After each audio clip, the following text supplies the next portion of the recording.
கர்நாடக மாநிலம் பெங்களூருவில் உள்ள கேஜி லக்கேனஹள்ளி கிராமத்தைச் சேர்ந்தவர் ஜெயராம். இவர் 8 ஆண்டுகளுக்கு முன்பாக மகாலட்சுமி என்ற பெண்ணை காதலித்து திருமணம் செய்து கொண்டார்.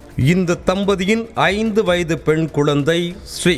கடந்த 2 ஆண்டுகளாக வேலை வெட்டியின்றி மது பழக்கத்திற்கு அடிமையான ஜெயராம் மனைவியிடம் அடிக்கடி சண்டையிட்டு வந்திருக்கிறார். வழக்கம் போல ஜூலை 24ஆம் தேதியும் மது அருந்திவிட்டு வந்து மனைவியிடம் சண்டை போட்டுவிட்டு வெளியில் சென்று விட்டதாக கூறப்படுகிறது. கணவனின் செயலால் விரக்திக்குள்ளான மகாலட்சுமி 5 வயது மகளை கழுத்தை நெரித்து கொன்றுவிட்டு தானும் விபரீத முயற்சி எடுத்ததாக கூறப்படுகிறது. சத்தம் கேட்டு சென்ற அக்கம் பக்கத்தினர் வீட்டின் கதவை உடைத்து உயிருக்கு போராடி கொண்டிருந்த மகாலட்சுமியை மீட்டு மருத்துவமனைக்கு அனுப்பி வைத்தனர். இந்த சம்பவம் குறித்து தகவல் அறிந்து சென்ற மாதநாயக்கனஹள்ளி போலீசார் வழக்கு பதிவு செய்து ஜெயராமை பிடித்து விசாரணை மேற்கொண்டு வருகின்றனர்.